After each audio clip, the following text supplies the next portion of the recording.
Bismillahirrahmanirrahim. Dear students, Assalamu alaikum. I am Naveed Ahmed Naveed, your chemistry teacher. Dear students of class 10th, हम लोग unit 10 जो है वो पढ़ रहे हैं और इसमें हमने लास्ट टाइम जो है वो एसिड बेस की स्ट्रेंथ और पीएच और पीओएच को जो है वो डिस्कस किया था।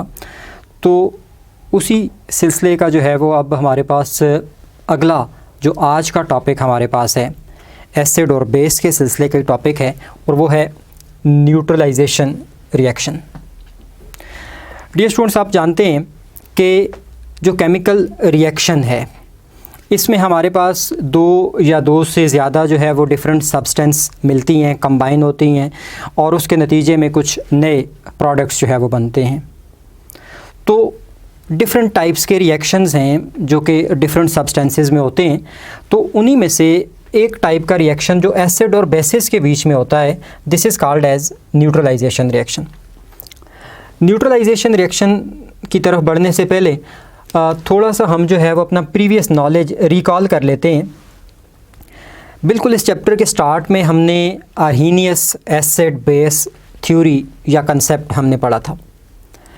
डियर स्टूडेंट्स, आपको याद होगा कि according to Arrhenius concept acid जो है, हमने कहा कि एसिड वो चीज़ थी, वो स्पीशीज़ हैं, वो सब्सटेंसेस हैं जो एक्वस मीडिया में हाइड्रोजन आयन डोनर होते हैं, जो हाइड्रोजन आयन प्रोड्यूस करते हैं। कहाँ पे? In aqueous media. And according to that theory जो बेसिस हैं वो हाइड्रोक्सिल आयन प्रोड्यूस करते हैं। कहाँ पे? एक्वस मीडिया में। ये हमें आर्हीनियस कंसेप्ट जो है वो ये वाली बात समझाता है।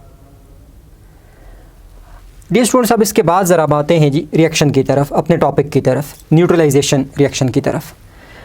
Students, neutralization reaction actually this is a reaction between acid and base. यानी इस रिएक्शन के अंदर जो रिएक्टेंट्स होते हैं वो कौन होते हैं? एक एसिड होता है और दूसरा क्या होता है जी? बेस होता है। जब ये एसिड और बेस आपस में रिएक्ट करते हैं तो इससे हमारे पास दो प्रोडक्ट्स जो है वो बनते हैं। एक प्रोडक्ट जो है वो साल्ट कहलाता है और दूसरा प्रोडक्ट जो है वो वाटर होता है। तो हम न्यूट्रलाइजेशन रिएक्शन को सिंपली डिफ़ाइन ऐसे करते हैं कि a reaction between acid and base to produce salt and water, कि एसिड और बेस आपस में रिएक्ट करें और क्या बने? साल्ट एंड वाटर जो है ये दो चीज़ें बन जाएं। तो ये वाला रिएक्शन जो है वो क्या कहलाएगा? न्यूट्रलाइजेशन रिएक्शन कहलाएगा। इस रिएक्शन की एक छोटी सी सिंपल सी एग्जांपल ले लेते हैं कि हमारे पास ये एक एसिड है HCl, this is an acid, और ये एक बेस है NaOH। डियर स्टूडेंट्स, अगर आप इसका भी एक्वस सोल्यूशन लेते हैं, NaOH का भी एक्वस सोल्यूशन जो है वो लेते हैं, तो ये दोनों एसिड और बेस के सॉल्यूशंस आपस में रिएक्ट करेंगे। जो आपके पास एसिड है इससे सोडियम आयन आएगा, जो आपके पास बेस है इससे सोडियम आयन आएगा, जो एसिड है इससे क्लोराइड आयन आएगा। ये बनाएंगे NaCl, सोडियम क्लोराइड, और सोडियम क्लोराइड जो है वो एक साल्ट है। सिमिलरली एसिड से हाइड्रोजन आयन जो है वो आएगा और बेस से क्या आएगा जी? हाइड्रोक्सिल आयन, और ये मिल के आपस में क्या बना देंगे? वाटर बना देंगे, H2O बना देंगे। तो ये एक न्यूट्रलाइजेशन रिएक्शन की सिंपलेस्ट एग्जांपल है।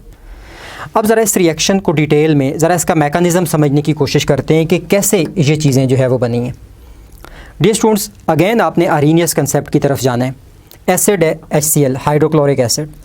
इसका जब हम वाटर में सोल्यूशन बनाएंगे तो अकॉर्डिंग टू आर्हीनियस कंसेप्ट ये HCl एक्वस मीडिया में क्या प्रोड्यूस करेगा?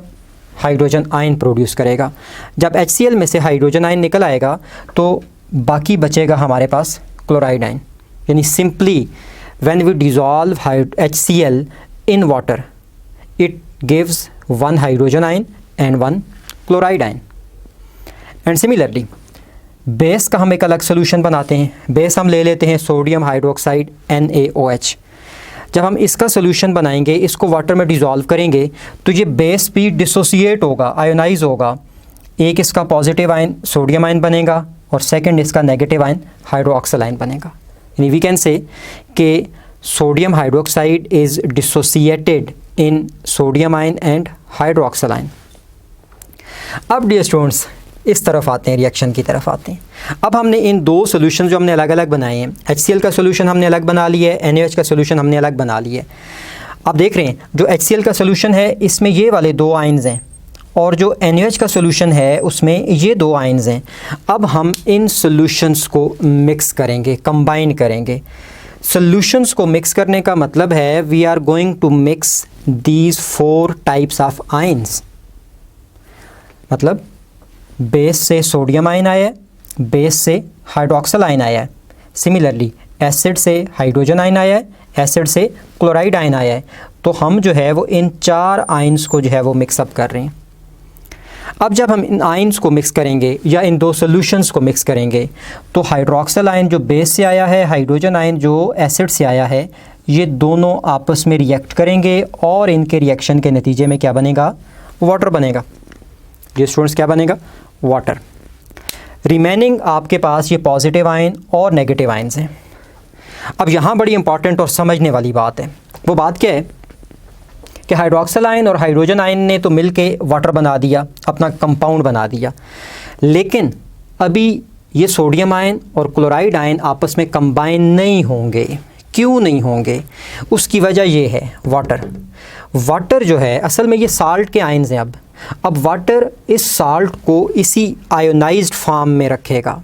जब तक वाटर मौजूद है सोडियम आयन, क्लोराइड आयन आपस में कंबाइन नहीं होंगे, ये इसी तरह से पॉजिटिव और नेगेटिव आयन्स की सूरत में जो है वो रहेंगे। तो डियर स्टूडेंट्स, ये तो आपके पास प्रोडक्ट बन गया वाटर। आयन्स मैंने कहा है कि ये इसी तरह से आयन्स की सूरत में ही रहेंगे, कंपाउंड मिलकर नहीं बनाएंगे। तो इन आयन्स को जो कि इस सॉल्यूशन के अंदर मौजूद हैं, इन आयन्स को स्पेक्टेटर आयन्स कहते हैं। What is called? Spectator ion. Basically Spectator कहते हैं तमाशाई को, देखने वाले को। तो बच्चे ये वाले जो आयन्स हैं ये एक दूसरे को देख रहे हैं, आपस में मिल नहीं सक रहे। क्यों नहीं मिल सक रहे? इसलिए नहीं मिल सकते कि वाटर है, वाटर इनको जो है वो असल में मिलने ही नहीं दे रहा।